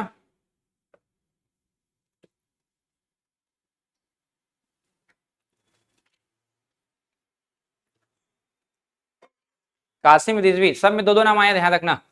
उसमें आया था शेख अब्दुल्ला, और इसमें नाम आया था सेकंड वाले में कौन सा, दीवान शाह नवाज या वजीर भुट्टो, और इसमें एक नाम आया कौन सा, कासिम रिजवी। सब में दो दो नाम आया, ध्यान रखेंगे आप।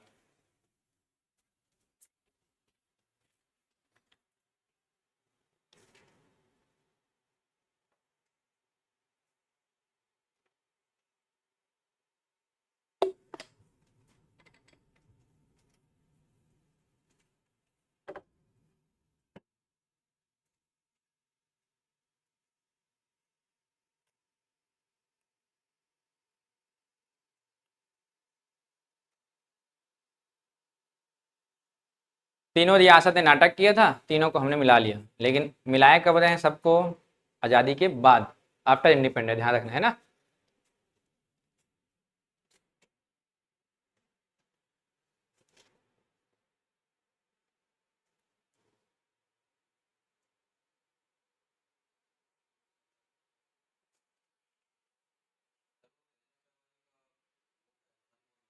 फोर्टी एट,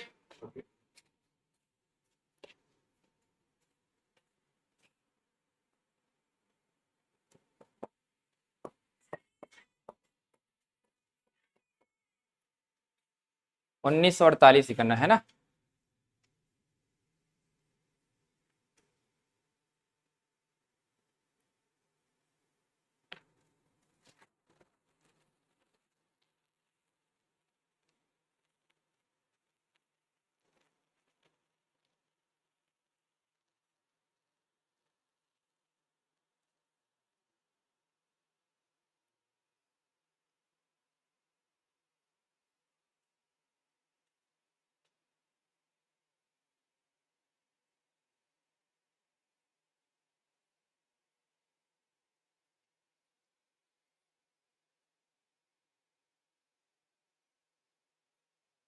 अच्छा खासा लड़ाई हुआ था खैर वहां पे, पूरा तोप बंदूक गोला सब बना, भाग जाते हैं उन लोग। नीचे लिखो, 17 सितंबर 1948 को उस्मान अली को गवर्नर बनाया गया।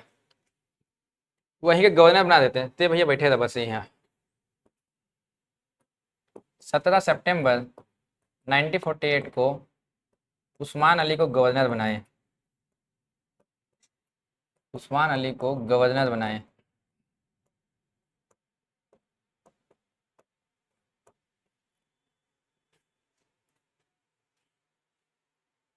हैदराबाद रियासत ध्यान रखना है ना, आप सहायक संधि जब पढ़ेंगे ना, सहायक संधि में शामिल होने वाला पहला रियासत ही कौन था? हैदराबाद।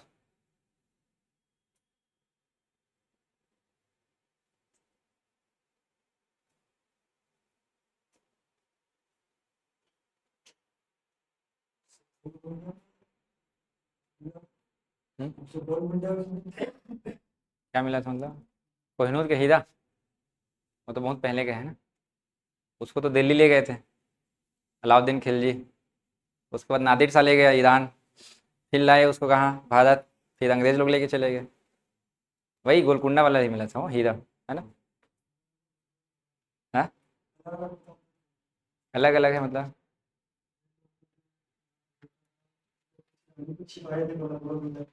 किसको छिपाए थे? उस समय का कहानी में है वो, है ना? पूरा बहुत सारा कहानी है ना उसमें, तो वहाँ पे मेन खनिज संपदा से परिपूर्ण भी था वो। और गोलकुंडा में मेन ना काकती वंश का एक शासन चल रहा था पहले, वारंगल, वो वाला पुराना कहानी है उसमें, है ना? वारंगल वाला है, ठीक है, काकती वंश के समय की बात है वो। वहीं से तो आया था कौन? अन्नम देव, वहीं का है, गोलकुंडा का ही है, काकती वंश वारंगल वाला। उसका भाई था ना प्रताप रुद्रदेव, वो ना अलाउद्दीन खिलजी से डर जाता है, तो अपना मूर्ति को सोने के जंजीर में बांध करके कोहिनूर के हीरा को दे देते हैं वहाँ पे। वो मिडिवल पार्ट का है वहाँ पे, है ना? मॉडर्न भी बहुत सारी कहानियाँ हैं वहाँ पे गोलकुंडा में, ठीक है। चलो एकदम बेसिक है, मैं बता देता हूँ, की वर्ड बता रहा हूँ आपको। सबसे पहला कौन सा रियासत पढ़े? कश्मीर। दूसरा कौन सा पढ़े? देखो अगर क्रम पूछेगा, मान ले कुछ नहीं पूछेगा, बोलेगा तीनों रियासत को शामिल होने के क्रम में जमाई, ऐसा करिए, तो कुछ मत करना, ऊपर से नीचे आना डायरेक्ट। ऊपर जम्मू कश्मीर, बीच में जूनागढ़, और नीचे कौन सा? कोई सोचने वाली बात ही नहीं वहाँ पे, है ना? बात करें कश्मीर के राजा का, कौन थे? हरि सिंह थे। और जूनागढ़ में कौन थे? नवाब महावत खां, ये थे ना 3 नंबर वाले। और ये हैदराबाद में कौन थे? निज़ाम उस्मान अली, निज़ाम उस्मान अली। हमने इन तीनों को कैसे कैसे शामिल किया? पहले वाले को, फर्स्ट वाले कैसे शामिल किए बताओ? संधि पत्र या विलय पत्र, याद आया? और वो डेट क्या था? 26 अक्टूबर 1947। और जूनागढ़ कैसे शामिल किया? जनमत संग्रह, और जनमत संग्रह का डेट 20 फरवरी 1948। और इसको कैसे शामिल किए? सैन्य कार्यवाही, और क्या नाम था सैन्य कार्यवाही का? ऑपरेशन पोलो। और ये कब? 17 सितंबर 1900। देखो ये कीवर्ड है आपका, अगर इसको पढ़ के जाओगे तो भी काटो बन जाएगा, पूरा कहानी तो दिमाग में होगा ना अंदर में क्या क्या था वहाँ पे वो, ठीक है। JN चौधरी मेजर थे वहाँ के, भारत के जो कमांडर थे ना उस समय, वो थे वहाँ पे, ध्यान रखना है ना, सैन्य में, सैन्य कार्यवाही करने वाले में, ठीक है। बाद में होगा उमेश, है ना, वो नाम बाद में आता है। JN चौधरी नाम था ना उनका, ठीक है। लिखिए इतने को, बाकी खत्म, ठीक है। एक तो लिख लो नीचे में, याद रहेगा आपको हमेशा के लिए। कल आपको पढ़ाएंगे भारत और पाकिस्तान का युद्ध।